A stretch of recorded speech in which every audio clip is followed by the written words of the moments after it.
그 다음은 이제 실학주의 교육입니다. 리얼리즘 교육이에요. 아, 여기서 이제 실학주의가 리얼리즘이라고 되어 있잖아요. 근데 여러분이 이제 그 예술 쪽에서 하이퍼 리얼리즘 뭐 이런 거 들어보신 적 있을 거예요. 근데 여러분 그 예술 쪽에서 하이퍼 리얼리즘 뭐 이런 거 들어보신 적이 있을 거예요. 근데 그거랑은 좀 관련이 없습니다. 실학주의 리얼리즘은.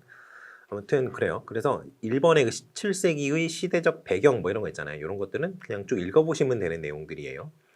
그래서 뭐 칼뱅파랑 루터파가 어떻게 치고받고 싸웠는지, 30년 전쟁이 어떻게 진행됐는지 그런 결과들이 쭉쭉쭉 영향을 미쳐서 이렇게 실학주의의 발달에 영향을 줬다 이런 거 정도입니다.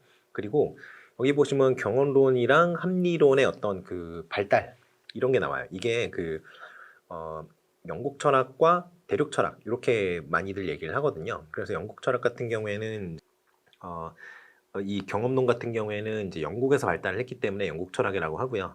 합리론 같은 경우에는 이제 데카르트 이런 사람들이 이제 대표적인 케이스인데 이 사람들은 유럽 대륙에서 태어난 사람들이잖아요. 그리고 유럽 대륙에서 이런 그 합리론에 관련된 그 사상들이 많이 주장이 됐기 때문에 이 합리론은 이제 대륙 철학이다 또는 대륙 전통이다 이런 식으로 얘기를 합니다. 자, 그렇고요. 그다음에 자연과학이 발달을 했죠, 이때. 자연과학이 발달했고요. 자연과학이 발달하다 보니까 이제 기계론적 세계관. 이게 기계론적 세계관이 뭐 기계와 관련된 그런 게 아니고요. 모든 것을 원인과 결과로 다 분석할 수 있다. 이런 식으로 얘기를 하는 겁니다. 뉴턴이 프린키피아 쓴 것도 이때죠. 그래서 여기 나오죠. 뉴턴으로 대표되는 고전 물리학이 발전하였다. 뭐 이런 게 이제 이 리얼리즘, 실학주의 시대에 나타났던 어떤 그 영향을 받아서 나온 것들이 바로 이겁니다. 미적분이 이때 나왔어요. 그 라이프니츠랑 뉴턴이 이제 서로 편지를 교환하면서 적분에 대해서 먼저 개념을 잡고 그 이후에 미분이라는 게 나왔는데 문제는 이제 그 문제라기보다는 이제 서로 내가 개발한 거 내가 개발했다 이렇게 막 싸우죠. 그런데 여기서 이제 뉴턴이 개발했냐 뭐 라이프니츠가 개발했냐 미적분을 뭐 그런 거는 크게 중요한 건 아니고요. 일단 뉴턴은 너무 천재여가지고 라이프니츠도 천재지만 뉴턴이 쓰는 어떤 그 썼던 그 기호들 있잖아요. 그런 것들은 이제 요즘에는 우리는 잘 안 써요. 우리가 이제 미분 기호 막 이렇게 dx, dy 뭐 이런 거 쓰잖아요. 이게 뭐 델타를 해서 뭐 이렇게 그 변화량 이런 것도 변화값 이런 것도 얘기하고 뭐 dx, dy 뭐 이런 게 dx, dy 뭐 이런 거 쓰잖아요. 이 기호들은 다 라이프니츠가 만든 거예요. 그래서 우리는 보통 라이프니츠가 만들어 놓은 기호를 많이 쓴다. 이런 정도 뭐 그냥 상식선에서 그냥 알고 넘어가시면 될 것 같아요. 그리고 자, 시작주의 교육의 특징 이런 것들이 이제 진짜 중요하죠. 이런 것부터 이제 좀 중요합니다. 자, 시락주의가 이제 인문적 시락주의, 사회적 시락주의, 감각적 시락주의 이렇게 있는데요. 사실은 이 감각적 시락주의가 시락주의의 어떤 그 최종적인 형태, 궁극적인 형태 이겁니다. 그런데 인문적 시락주의 같은 경우에는 그 전에 인문주의가 나타났었잖아요. 르네상스 시절에. 근데 그 르네상스 시절에 나타났던 인문주의가 어떤 그 한계가 있었나요?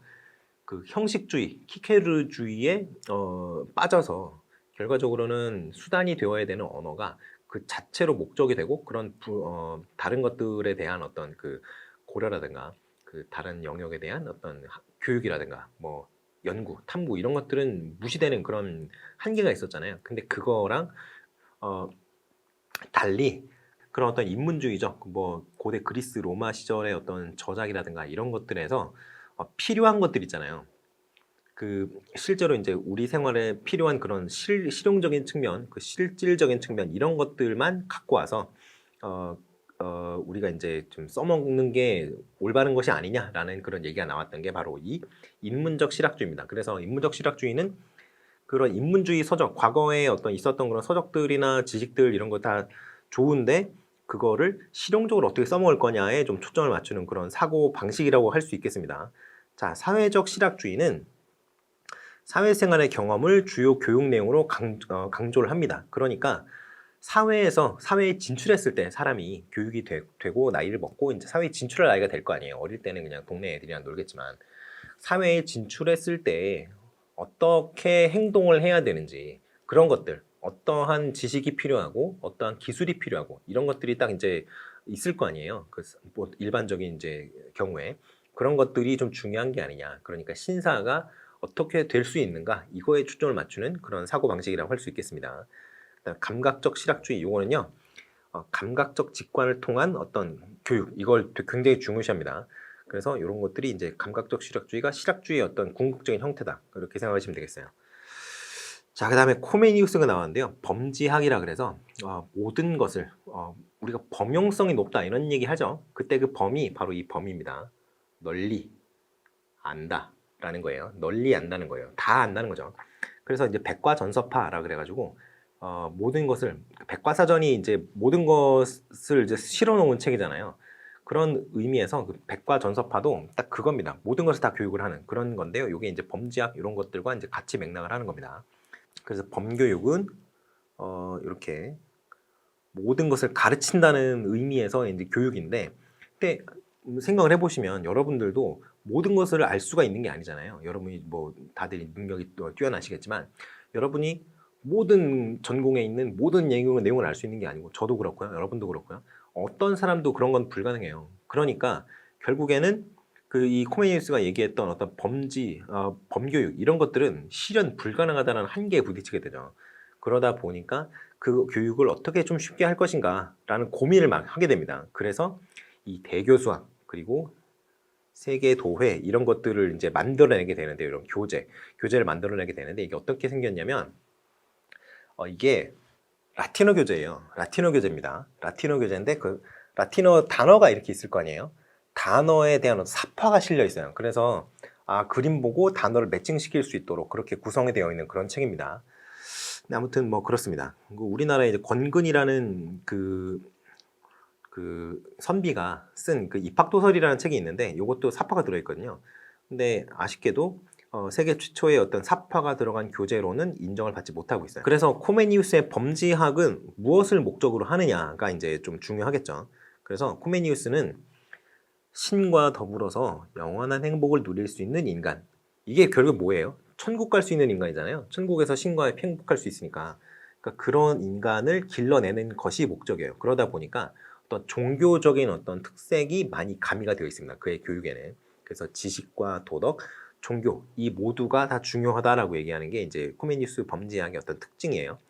교육과정 같은 경우에는 그 루터가 얘기했던 어떤 의무교육 있잖아요. 이때는 공교육이라고 얘기할 것까지는 아니고 공교육에서 얘기하는 일부 특성이 루터에 의해서 주장이 되었던 거죠. 그것만 가지고는 우리가 흔히 얘기하는 공교육은 아닙니다. 공교육 같은 경우에는 이따가 얘기하겠지만 재정 부담 있잖아요. 그 교육을 진행하기 위한 어떤 시설적인 면, 어떤 그 교육에 종사하는 교사에 대한 어떤 임금이라든가 이런 것들의 재정 있잖아요.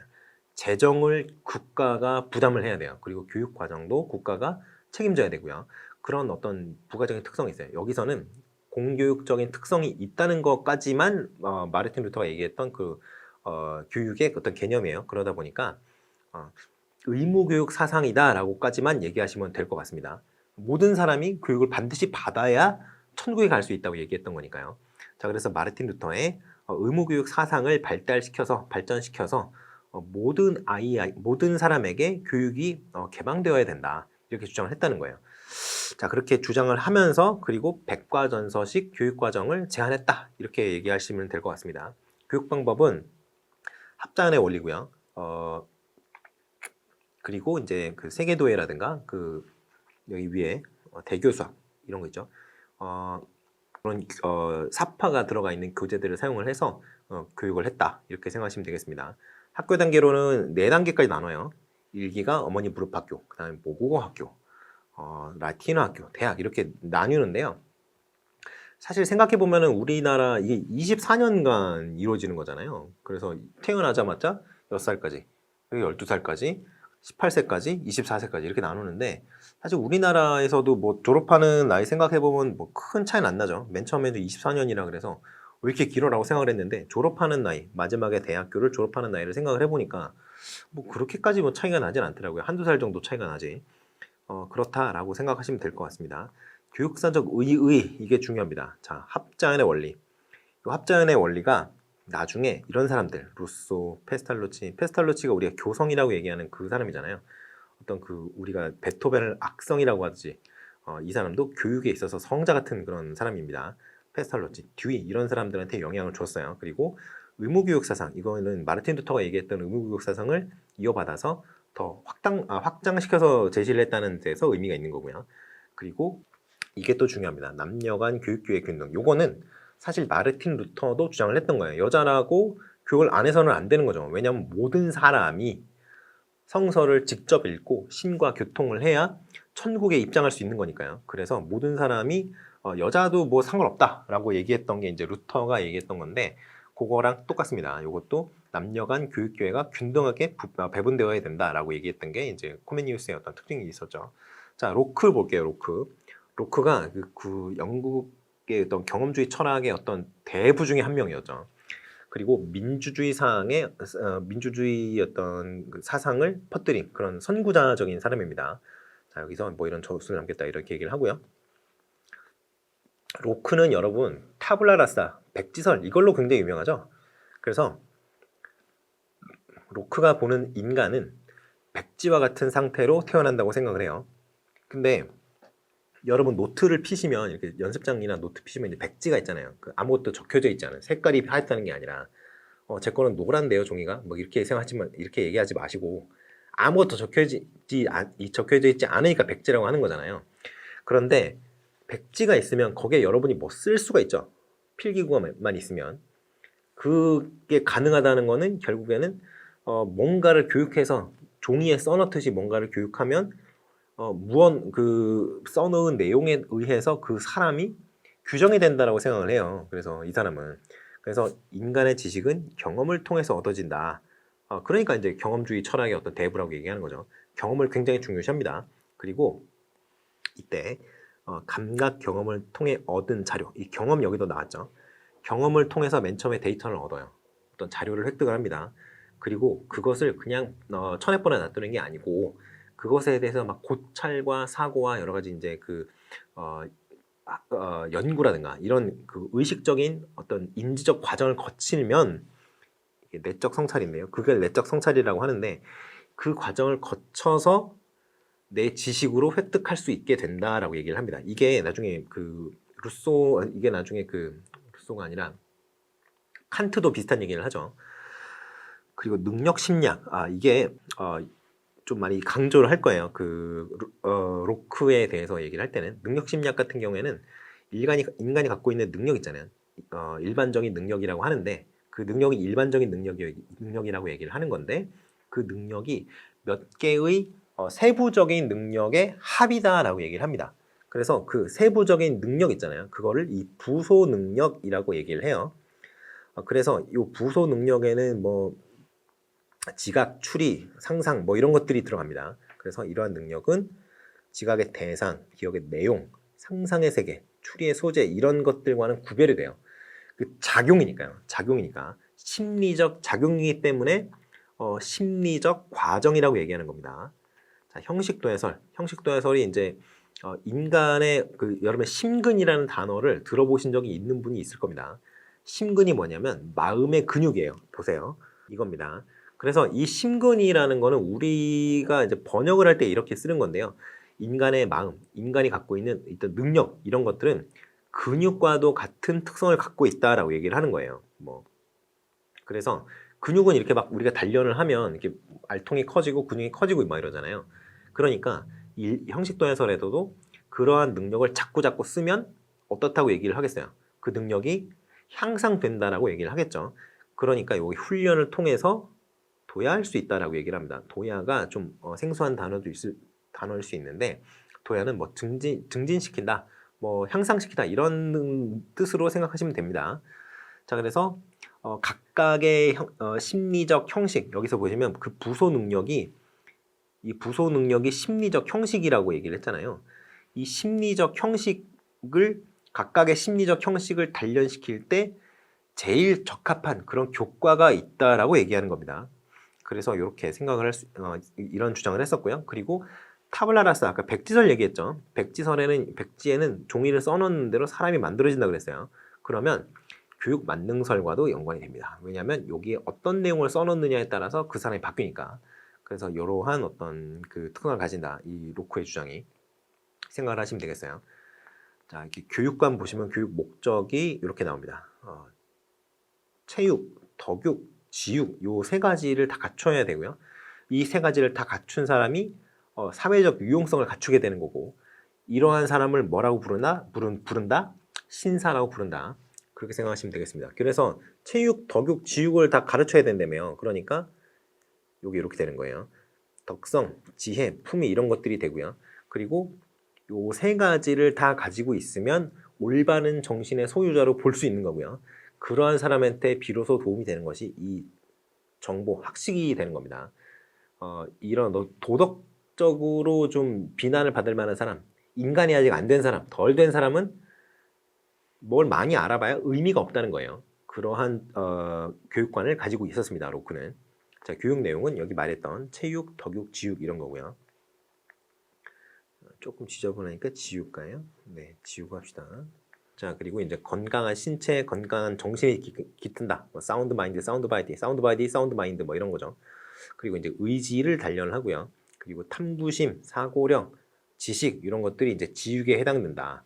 이렇게 생각하시면 되겠습니다. 교육 방법은 뭐 사실은 그 전에는 그 수도원 학교 같은 경우는 애들 때려서 뚜까 패서 가르친다 그랬잖아요. 때려서 가르쳤는데 체벌을 통해서. 근데 그렇게 하면 안 된다라고 얘기를 했어요. 이 좀 특이한 점이죠. 약간 이제 코페르니쿠스적인 어떤 그 전환이라고도 할 수 있는데요. 애들을 그렇게 때리고 책망하고 벌 주고 이래서 가르치는 거는 제대로 된 교육이 아니라고 주장을 합니다. 그리고 어떻게 해야 되느냐? 잘 달래가면서 칭찬을 해가면서 아동이 으쓱으쓱하게 기분 좋게 하면서 가르쳐야 된다라고 얘기를 해요. 자, 그리고 형식도야설에 대한 비판 이거는 여러분들이 꼭 읽어보시는 게 좋을 것 같습니다. 이 로크가 얘기했던 형식도야설이 허점이 많이 있어요. 그래서 이 심근이라는 개념 자체도 그냥 로크의 어떤 뇌피셜이잖아요. 실제로는 그렇지 않은데 그래서 그런 것들에 대한 어떤 실험을 통해서 비판을 하는 그런 내용들이 여기 담겨 있으니까 잘 읽어보시기 바랍니다. 자, 그 다음에 계몽주의입니다. 계몽주의. 자, 계몽주의는 굉장히 우리가 이제 교육 철학할 때 한번 얘기를 했었어요. 그때. 그래서 이제 그 계몽주의가 굉장히 유럽과 신대륙을 다 포함해서 신세계를 포함해서 굉장히 강력하게 퍼졌다라고 얘기를 했었죠. 그래서 계몽주의 같은 경우에는 18세기 전반에 유럽에 등장을 했던 사상인데, 일단은 그때 얘기했었던 것 중에 하나가 이제 기독교, 가톨릭 교회의 어떤 지배에 대한 어떤 거부, 성직자의 어떤 특권, 성직자에 의한 어떤 지배, 이런 것들을 거부한다 그랬잖아요. 그게 바로 여기랑 똑같습니다. 자, 계몽주의와 자연주의 교육이 왜 같이 제시가 되었냐면, 시기가 같아요. 그래서 루소가 자연주의 교육을 주창을 했는데, 루소는 계몽주의자이기도 합니다. 그래서 계몽주의자들이 얘기했던 어떤 그런 맥락의 얘기도 하고, 그리고 그것과는 조금 다른 자신만의 얘기를 좀 하기도 했던 그런 사람이었죠. 루소 같은 경우에는. 자, 일단 계몽주의 같은 경우에는 반권위주의, 그렇죠. 일단은 교회로부터 자유롭고 싶었던 그런 것들이 있고요. 그러니까 자유주의적인 그런 사상이 들어가 있고 평등주의적 경향을 띠고 있었어요. 이 평등주의적 경향을 띠는 이유가 뭐였죠? 우리 교육철학 했을 때 기억이 나나요? 인간이 천부적으로 신으로부터 무엇을 받았기 때문에 다 동등하다고 얘기를 했었나요? 그렇죠. 이성이라는 능력을 받았다고 얘기를 했었잖아요. 그렇기 때문에 너도 다 신으로부터 부여받은 천부적인 어떤 능력인 이성이라는 능력이 있으니 이성을 개발하여야만 마땅한 것이고, 그리고 우리는 다 동일한 어떤 권리 그리고 평등한 권리 이런 것들을 갖고 있다라고 생각하는 그런 기본적인 전제가 깔려 있다고 제가 말씀드린 적이 있어요. 자, 그리고 이런 경향이 있다 보니까 당시에 어떤 절대왕정을 추구하던 당시의 왕들 있잖아요. 이게 절대왕정을 추구할 수 있었던 것이 종교의 어떤 가톨릭 교회의 어떤 민낯이 종교개혁 이전부터 계속 문제가 있다는 게 제시가 되었고, 십자군 전쟁에서도 삽질을 했고, 그리고 종교개혁에 대해서 대항하는 과정에서 또 삽질을 했고, 30년 전쟁도 했었고, 뭐 여러 가지 일들이 있다 보니까 더 이상 가톨릭 교회의 어떤 교리, 신앙 이런 걸로는 해결이 안 되는 상황까지 이르게 된 겁니다. 그 과정에서 아비뇽 유수 뭐 이런 거 나오죠. 그런 뭐 교황이 여기저기 끌려가가지고 저기 프랑스에 있는 아비뇽에 처박혀가지고 몇십 년이나 거기서 유폐 생활당하고 그런 아주 치욕적인 어떤 그 사건들까지 경험을 하게 돼요. 예전에 교황이 어떤 권력이 강했을 때는 교황이 이제 세속군주에 대한 지배력이 강력하게 이제 영향력을 발휘할 수 있었던 시절에는 상상도 못하는 일들을 세속군주의 능력이 그 권력이 교황의 권력을 추월하다 보니까 그런 일들도 발생을 하는 거죠. 근데 아무튼 그래요. 그러면은 그때 당시에 그 유럽의 상황이 어땠느냐? 그때 이제 왕들은 제국을 만들고 싶어 했어요. 제국을. 그러니까 다른 나라를 침공하고 이런 경우가 굉장히 많았죠. 전쟁도 진짜 많이 했어요. 그래서 이런 것들이 막 모여가지고 생겼던 게 프랑스 혁명 1789 그죠? 1789년에 프랑스 혁명이 딱 나오게 됐는데 이 프랑스 혁명도 이 계몽주의 사상의 영향을 받은 겁니다. 결과적으로는. 자, 그래서 계몽주의 교육의 특징은 이성을 개발하겠다라는 게 이제 기본적인 어떤 방향이에요. 왜냐하면 이성이 신으로부터 부여받은 어떤 인간의 능력이자 권리이고 우리가 발전시켜야만 하는 발전시키는 것이 당연한 당위적인 그런 어떤 대상이었기 때문이죠. 있는데 왜 안 하냐 이거죠. 자, 그리고 이제 이성을 개발을 시키고요. 계몽된 시민을 양성하고 싶어해요. 그리고 직업 교육을 중요시하죠. 이제 여기 사회적 책임 의식과 직업 능력을 모두 갖추고 있는 계몽된 시민을 양성하고 싶어했기 때문이에요. 그리고 직업 교육의 특성이 뭔가요? 가장 중요한 특성이 굉장히 실용적이라는 데 있죠. 실용적인 거에 있다 보니까 요 같은 맥락에서 과학과 실용적인 내용을 중요시한다고 생각하시면 되겠습니다. 자, 교육 방법 같은 경우는 도야주의를 강조를 해요. 그래서 감각주의, 감각을 통한 교육, 경험을 해야 된다는 거죠. 그리고 도야주의, 요 내면성, 인격 이런 것들의 형성이 잘 이루어져야 된다고 해요. 그래야 도덕적으로 이 사회적 책임이라는 게 뭐예요? 도덕성을 기반으로 한 거 아니에요. 도덕성과 사회 문제 해결에 대한 의지라든가 이런 것들이 여러 가지 짬뽕된 게 바로 사회적 책임의식 아니에요.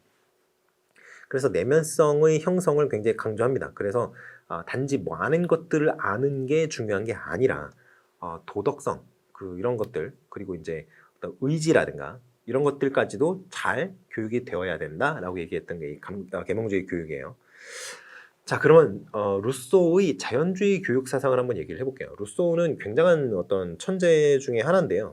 왜냐하면 이 사람이 살았던 그 삶의 행적을 보면 개차반입니다. 잘 살았다고 얘기할 수 있는 구석이 별로 없어요. 그런데 이 사람이 제대로 된 교육을 받지 못했거든요. 고등교육을. 그랬는데도 불구하고 라틴어도 굉장히 잘했고요. 그 당시에 저명했던 그 학자들과 교류를 하면서 저명했던 그 사교계에 데뷔를 해서 학자들 그때 당시에 어떤 지식인들 이런 사람들과 교류를 하면서 밀리지 않았어요. 굉장한 사람이죠. 그런데 이제 물론 이제 어떤 체계적인 어떤 그 고등교육을 받은 게 아니라 본인이 독학으로 한 부분이 굉장히 많기 때문에 좀 한계는 있었습니다. 한계는 있었어요. 그럼에도 불구하고 이 사람이 이제 썼던 뭐 사회계약론이라든가 이런 주장했던 사회계약론이라든가 뭐 이런 것들 보시면 천재는 천재다라는 생각이 딱 듭니다. 물론 시대적 한계를 초월할 수는 없었지만 그래도 뭐 천재라고 해야죠. 아무튼 자연주의 교육사상 같은 경우에는 자연의 선성을 보존하고 발달시키는 게 중요하다라고 생각을 합니다. 주장을 합니다. 그게 뭐라 그랬죠? 어떤 사람을 길러내는 게 목적이라고요? 고귀한 야만인이라고 하는 거 기억나십니까? 노블 세비지라고 했던 거. 어떤 거예요? 기본적으로 자신이 타고났던 어떤 자연성, 본성 이런 것들이 그대로 유지된 채 사회에 잘 적응한 사람이 바로 고귀한 야만인인 거잖아요. 그런 사람을 길러내는 게 목적이었고요. 그러한 어떤 사상이 담겨있는 책이 뭐였죠? 에밀이었죠. 1, 2, 3, 4, 5단계 있었나? 그거를 떠올리시면 될 것 같아요. 자, 자연주의 교육사상은 이러한 교육사적 의의를 갖습니다. 아동의 내부를 개발. 이게 바로 교육이다 라고 얘기하는 거죠. 그리고 아동의 발달 단계에 따라서 이루어져야 한다. 여기 제가 아까 얘기를 안 하고 넘어온 게 있는데 합자연 사상을 루소도 얘기를 했어요. 아까 근데 여기서도 또 합자연 얘기가 또 나왔었죠. 자, 여기 보시면 코메니우스가 얘기했던 범죄학 얘기할 때 여기 합자연 얘기했었잖아요. 아까 지금 방금 전에 제가 루소의 어떤 자연주의 철학에서 자연주의 교육 철학 이거와 거기서 이제 합자연 얘기를 했었고 여기서 범지학에서 또 합자연 얘기를 했어요. 이 두 개가 약간 내용이 상당히 다릅니다. 이게 뭐냐면 에라스무스가 얘기했던 그리고 코메니우스가 얘기했던 합자연 같은 경우에는 자연스러운 우리가 상식적으로 봤을 때 자연스러운 게 합자연이다라는 취지예요. 그러니까 아이들한테 가르칠 때 쉬운 거에서 어려운 걸로 가는 게 맞아요? 아니면 어려운 거에서 쉬운 걸로 가는 게 맞아요? 우리 상식으로는 쉬운 걸 먼저 가르치고 이걸 쉬운 걸 먼저 가르치고 그리고 나서 어려운 걸 가르치는 게 맞죠? 그러면 단순이랑 복잡을 볼까요? 단순, 복잡 어때요? 단순한 걸 먼저 가르쳐야 돼요? 아니면 복잡한 걸 먼저 가르쳐야 돼요? 단순한 걸 먼저 가르치는 게 상식적이잖아요. 이게 자연스럽지 않나요? 이러한 측면의 합자연이 바로 에라스무스와 코메니우스의 합자연이에요. 상식적으로 봤을 때 자연스러운 순서에 따라서 교육이 이루어져야 된다는 게 이쪽 그 에라스무스와 코메니우스의 합자연이고요. 아래쪽으로 내려가서 루소가 얘기했던 합자연 있잖아요. 루소가 얘기했던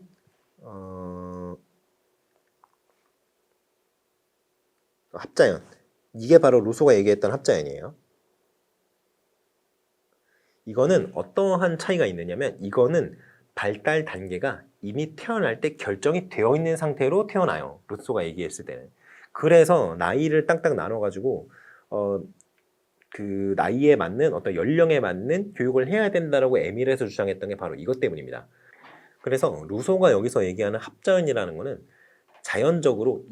자연이 이미 아이가 태어날 때, 생명이 태어날 때 이미 결정되어 있는 누가 결정해요? 신에 의해서 이미 결정되어 있는 그 자연스러운 순서에 의해 따라서 그 자연스러운 순서에 걸맞게 적합하게 교육이 이루어져야 된다는 취지예요. 그러니까 좀 방향이 좀 다르죠.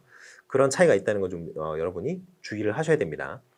자, 그리고 범해학파가 나왔어요. 범해학파는 루소의 자연주의 철학에 좀 영향을 받았습니다. 범해학파의 어떤 바제도 뭐 이런 사람들이 주장을 한 그 사상인데요. 쭉 이렇게 그냥 보시면 되고 이쪽은 이쪽이 중요합니다.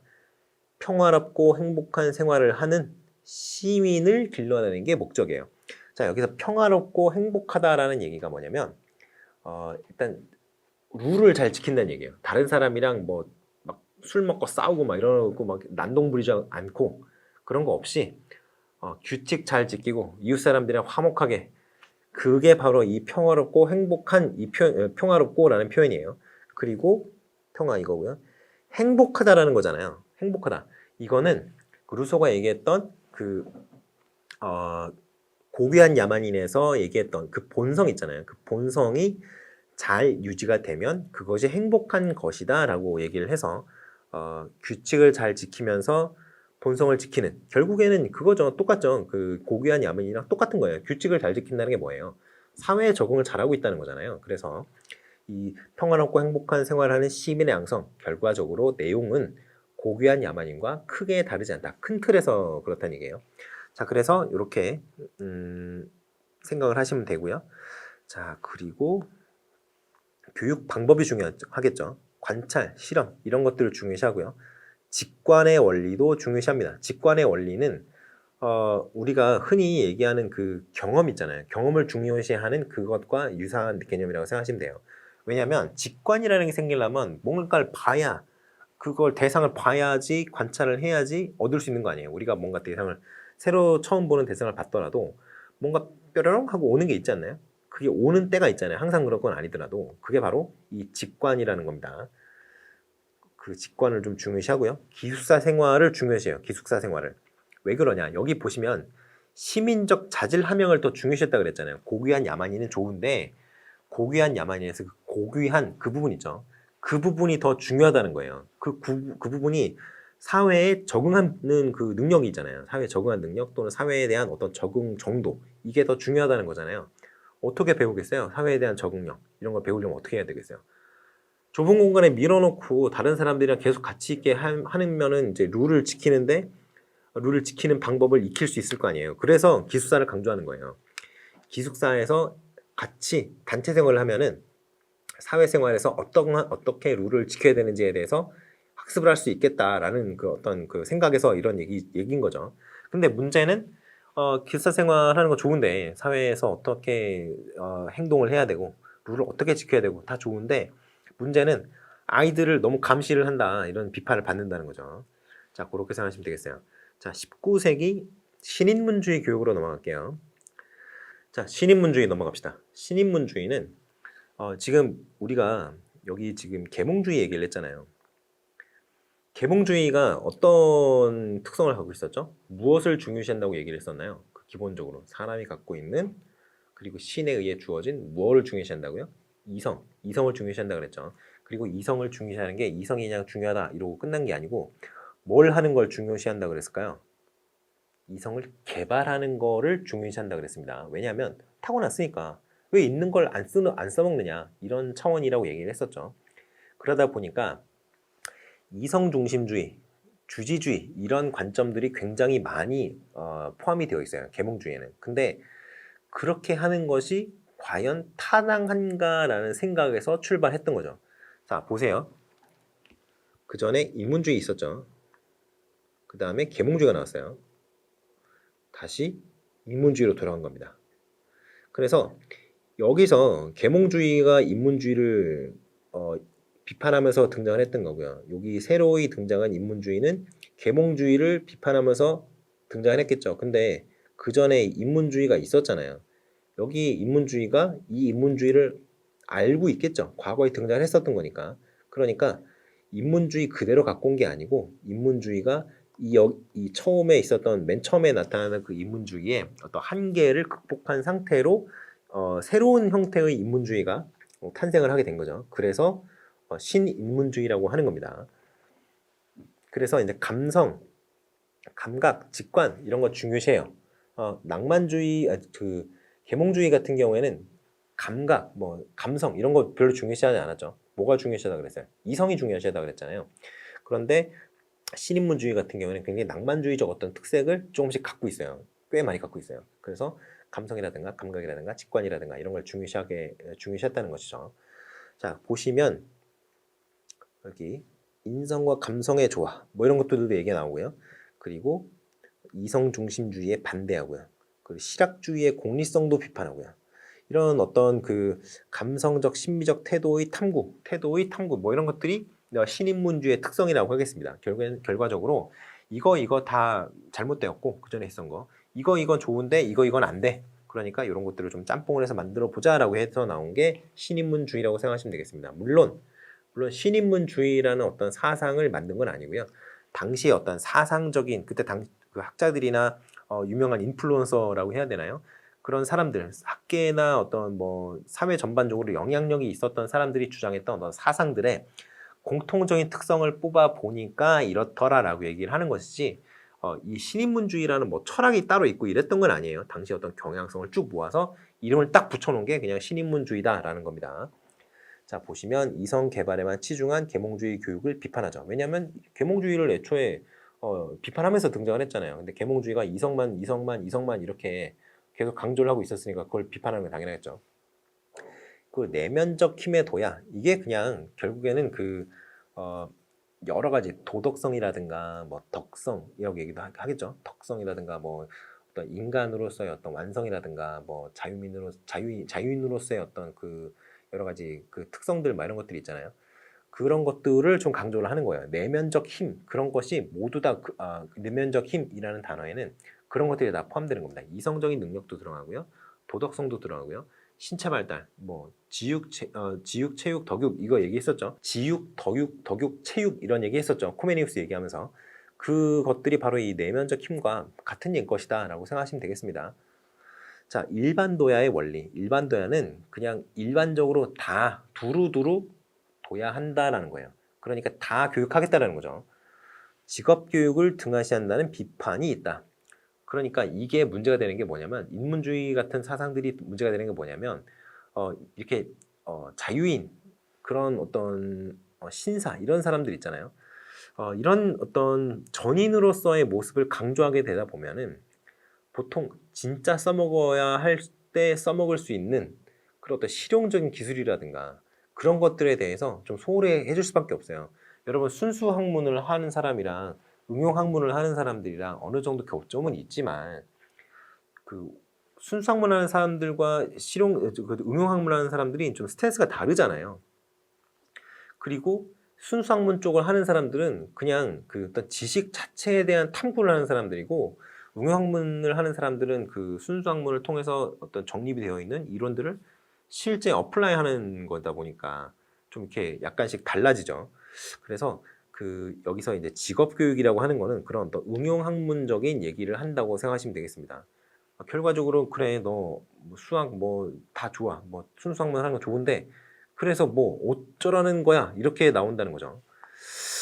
자, 신인문주의 교육가 되게 많습니다. 뭐 호레이스만 이런 사람도 있고 헨리 바나드 뭐 피테 뭐 프레벨 스펜서 뭐 웨일랜드 파커 뭐 이런 사람들 많아요. 근데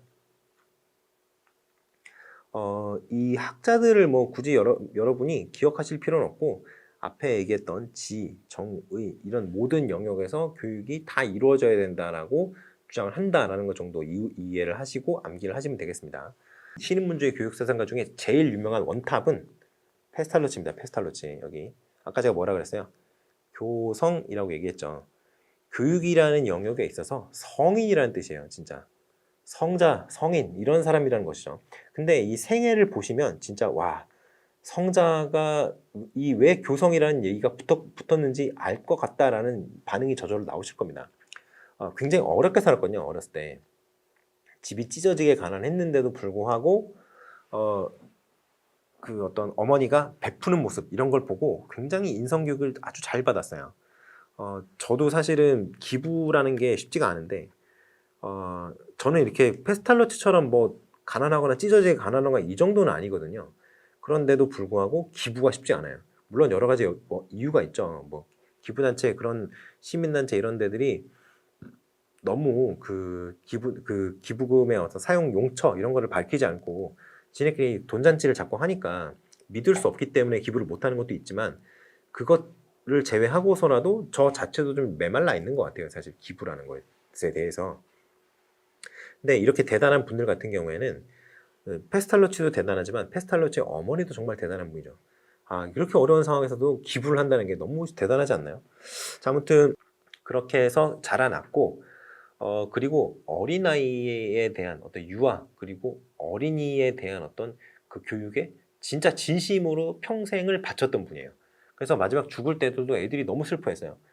페스탈로치가 자신들을 아끼고 사랑하는 거를 아이들도 다 알았었던 거죠. 이게 얼마나 대단하냐면 그냥 지나가다가 애들이 좀 애들이 그거 가지고 놀면 위험한 거라든가 이런 것들이 딱 보이면 그거 다 자기가 치워요. 누구 시키지도 않아요.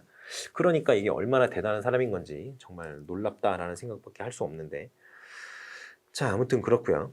자 여기 교육 목적 보실까요? 3육론이라고 나옵니다. 여기 머리, 가슴, 손발 여기 3헤드라고도 얘기하는 사람이 있는데 이 세 가지 머리와 가슴과 손 이 세 가지를 다 잘 길러야 된다라고 해서 3육론이라고 얘기하는 겁니다.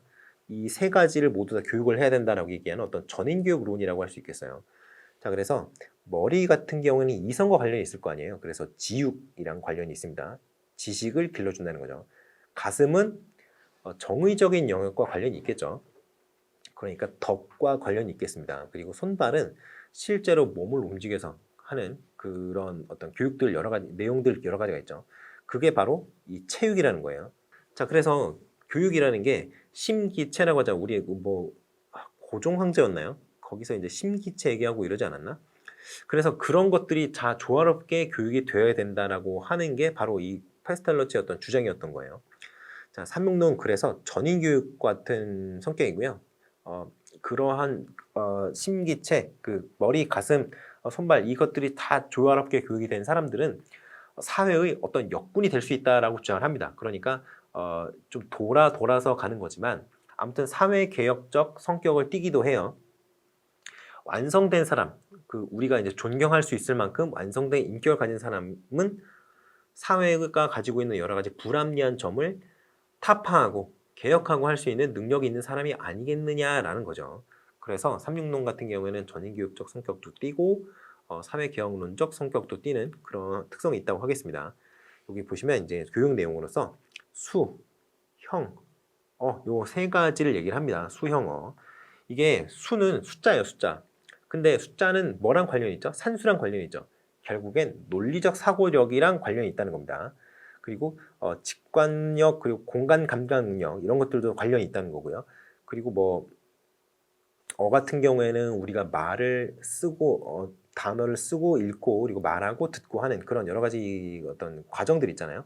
그런 것들이 이제 어랑 관련이 있는 거예요. 그래서 가만히 생각을 해보시면 우리가 살아가면서 인간으로서 살아가면서 필요한 여러 가지 능력들을 수형 어라는 단어로 또 압축시켜서 제시를 하고 있겠다라고 말씀을 드릴 수 있을 것 같아요. 자, 교육 원리가 합전의 원리인데요. 이거는 그냥 자연스러운 단계다라는 겁니다. 이것도 아까 우리가 얘기했던 에라스무스 얘기했던 거, 그리고 에라스무스랑 코메니우스가 얘기했던 그 합전이 있죠. 그거랑 똑같아요. 자연스럽게 상식적으로 자연스러운 단계에 맞춰서 발달을 한다라는 거예요. 이거는 복잡한 거에서 단순한 게 아니라 단순한 거에서 복잡한 거로 가야 되는 거고요.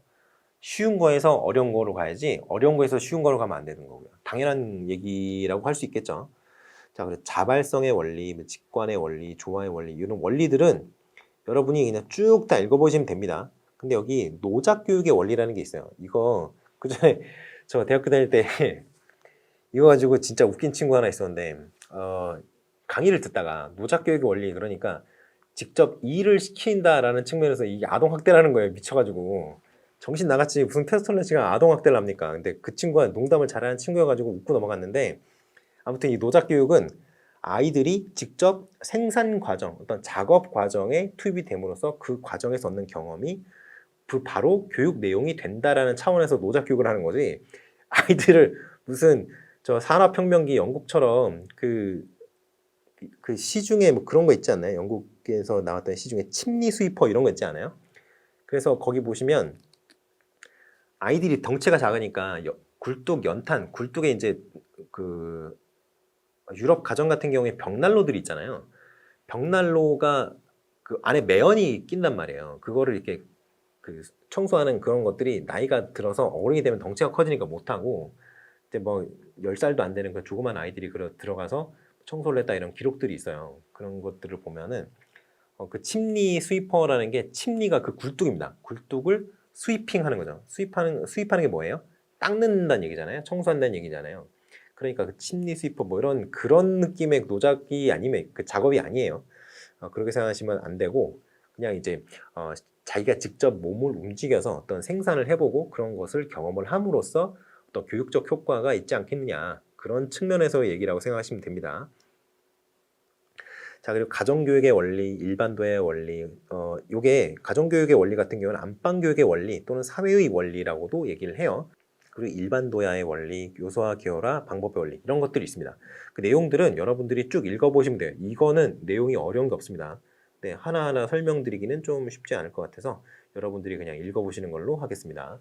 헤르바이트 같은 경우는 이제 굉장히 교육학이라는 학문이 다른 영역과 구분되어서 독자적인 학문 영역으로 자리 잡게 만들어준 1등 공신이 바로 이 헤르바르트입니다. 굉장히 중요한 역할을 하셨어요. 굉장히 유명한 교육자였죠. 그래서 이 헤르바르트 같은 경우는 그 전까지는 그 주먹구구식 물론 완전 주먹구구는 아니겠지만 어떤 교육이라는 학문에 어떤 기반을 해서 교육이라는 학문적 어떤 교육학이라는 어떤 학문적 영역에서 흘러나온 연구가 되어서 정립된 그런 이론의 근거를 둔 교육이 아니라 그전에는 사실 약간 주먹구구식이었죠, 교육이. 그런데 헤르바르트가 어떤 과학적인 교육, 학문적인 교육학 이것들을 정립을 합니다. 이 과학적인 교육, 학문적인 교육이 뭐냐면요. 결국에는 교육 심리에 대해서 주목을 했다는 얘기예요. 교육 심리에 어떤 내용이 들어가요? 아동의 개인차, 학습자의 개인차라든가 학습자의 발달이라든가 이런 것들이 막 들어가잖아요. 그런 것들에 초점을 맞췄던 사람이 바로 헤르바르트입니다. 그래서 쭉 보시면요. 교육 목적 같은 경우에는 이 5도념의 도야를 목적으로 해요. 그래서 내면적 자유, 완전성, 호의, 정의, 공정성 이 5가지를 잘 이런 5가지가 잘 교육이 되어야 된다라고 그렇게 생각을 했던 게 바로 헤르바르트인데요. 이 보시면 이 교육의 범주, 요 내용도 여기 뭐 좀 어려운 내용들이 나옵니다만 이쪽이 쭉 나오는 게 이 교수 4단계라고 나오죠. 교수 4단계. 이게 바로 교육 심리학적인 영역이 굉장히 많이 반영된 그런 겁니다. 이게